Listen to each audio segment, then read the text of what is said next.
What provides better cash flow?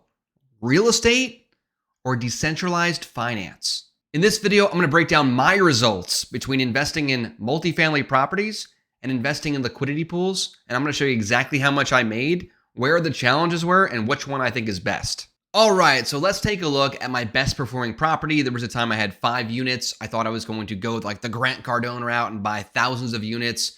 And I'll walk through where I am now and what this looks like. So here's my best investment. This was a duplex I bought back in 2016 for $300,000 in New Jersey. Right, my down payment was about $50,000. Closing costs about $12,000. Repairs, I had to put in about $7,500 in repairs. So my total out of pocket was just under $70,000. So not a small amount of money. Getting into this game is not easy because you typically need to have a decent amount of capital to get in this game. Now, it was 2 different units, right? A 3-bed, 2-bath and a 3-bed, 1-bath. Basically the same square footage. The only real difference was the bathroom. The rents I was receiving was $2,000 a month for one of the units and $1,850 for the other. Now, let's take a look at the performance. What were the costs? Where was the revenue? And how much did I actually make on this? So the mortgage itself was about $1,200 a month. That's not including property taxes or insurance. Since I'm in New Jersey, one of the worst states for property tax, the taxes and insurance were another $1,200 a month. Literally the same as the mortgage, which if you're watching from certain states, you're going to think is insane. I'm from New Jersey. I still think it's insane. It's unbelievable. Now, repairs, something that nobody factors in when you're first getting into real estate. You don't think there's going to be any repairs. Of course there's repairs. There's always going to be repairs. Now, you might not have repairs for 6 months, but then you might have a big expense. So you need to budget for that. Mine averaged around $550 a month. You may think that's a lot. You may think that's a little, but that's about what I averaged when I owned this property. The income I received between the 2 different ones was about $38.50 a month. So if you look at the monthly net, it came to about $900 a month, which translates into almost $11,000 a year. Now, I had this for multiple years. Some years were better than others. And one thing that is often not factored in is vacancy. If you have a 2-family property and someone moves out, even if it's for a couple months, that basically eats the vast majority of your profit. I also didn't factor in a property manager. I was self-managing this property, so if a tenant had an issue, they called me. I didn't even factor that into it. But if we break down just the numbers here, it was about $70,000 to generate nearly $11,000 a year of income. Now, my cash on cash return, which is how much I invested versus how much I received percentage-wise, was about 15.5%, which is pretty darn good if you're looking at it, right? Making nearly 15.5% yearly with this property. Not to mention, I'm paying off the debt every single month, or the tenants are paying off the debt. So actually quite good. This was a great investment. This worked out really well for me, and I wanted to break that all down for you. Now let's look at one of my many DeFi portfolios. In this particular portfolio, I've got about $20,000 spread out between 5 different positions. If you're not familiar with what DeFi is or what liquidity providing is, you want to check out my other video because I'll break down what I'm exactly doing here. This is just kind of an explanation and a comparison between real estate and a comparison between decentralized finance investing. So you can see this particular pool has about $5,000 in. You've got $4,600 here, so on and so forth. The total adds up to about 20 grand. Now, these are estimates because the APR is definitely not static.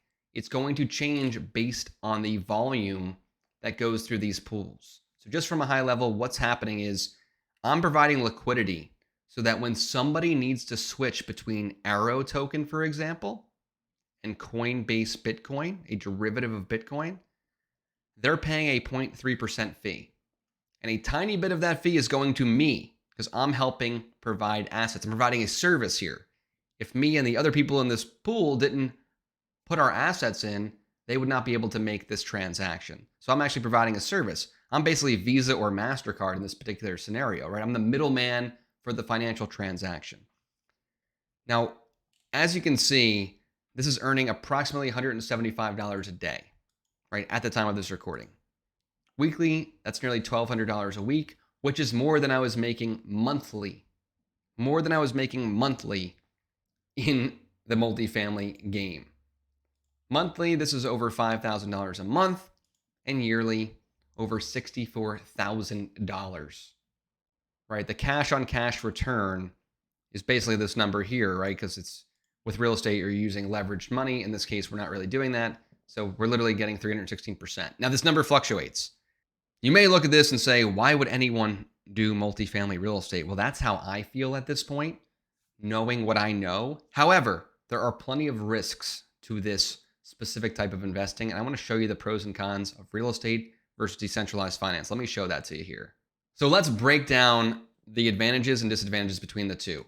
Multifamily fundamentals, there is a physical asset here, which has its pros and cons, but there's actually a physical asset. There's a revenue model that's been proven for literally thousands of years. People have been investing in real estate and it's been working very well. It's typically some type of active investment. When people say passive income, they have no idea what they're talking about. There's nobody who owns multifamily properties that has passive income unless you are a really big deal and you have property management companies and staff that handles everything for you. Otherwise, that doesn't exist. That is literally made up.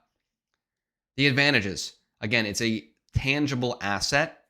You typically have pretty predictable income because you have contracts. Now, of course, things can come up and that can change, but the income is more predictable for sure than decentralized finance. There are massive tax advantages, and the returns can be pretty significant, especially when you factor in the fact that the tenants are paying off your debt and you're receiving cash flow and you're leveraging the bank's money. Usually you put down 20 or 25% down payment. So you're leveraging an additional 75% of money you don't have, but you're earning yield as if you had the whole thing. That's what's really cool. Now let's go into the challenges. I've had all of these, right? The management intensity, you could go multiple months without hearing a peep, and all of a sudden you hear from them every single day. Very frustrating. Obviously, better quality tenants leads to less problems, but anything can happen because there can be issues with the physical infrastructure, and that's not their fault, right? I had a house that was built in 1900, so there was a lot more issues, as you could imagine. The maintenance costs are not insignificant. If you're handy, sure, you can do some of that yourself, but then you have to factor in what your time is worth, and there's always going to be an expense. There is no reality where there is not maintenance costs on an ongoing basis. Sure, you can get lucky for 6 months, a year, or something like that, but you're going to have these expenses. They're literally guaranteed. Vacancy, challenges can come around vacancy. If there's a problem needing to evict a tenant, which would be terrible, but it can happen, or you can't fill it for a month or two, you're losing a good chunk of your income depending on how many units you own. You also have insurance risks, people suing you. There's all sorts of challenges here. So there's quite a bit to think about when getting into multifamily real estate. So let's talk about the advantages to DeFi. First off, the yield. It's not even in the same universe. 60 to 100% is pretty easy and can be considered conservative. Management, you can be as active or as passive as you want. There are some automation tools you can set up so you truly don't have to look at it, but you will get better returns by actively managing it. I believe that. It's 24/7, it's global, it's very scalable, and it's not as capital intensive. Also, you have the ability to extract your liquidity anytime you want. If you own a home or a piece of real estate and you need capital instantly, that's very difficult, right? You need to either set up some type of equity line situation, we need to sell the property or take a loan against it. That takes time. That's not instant. This, you can extract your money literally within a minute. So if you want all that money back, 1 minute later, you have it in your possession. So that's a huge advantage in my opinion. Of course, there are risks. One, the assets that you're in these pools are the biggest risk, right? Because they can be extremely volatile. It's very important to know what you're doing here and choose the right assets. However, the crypto market is very volatile, goes up and down, left, right. So your principal, the value of the underlying assets, is at way more risk than real estate. Real estate can go up and down for sure. However, it's generally less volatile. And when it's an income producing asset like a rental property, the value is also derived from the income that is being generated. So it usually does better than a regular single family home in like some type of housing crisis, historically anyway.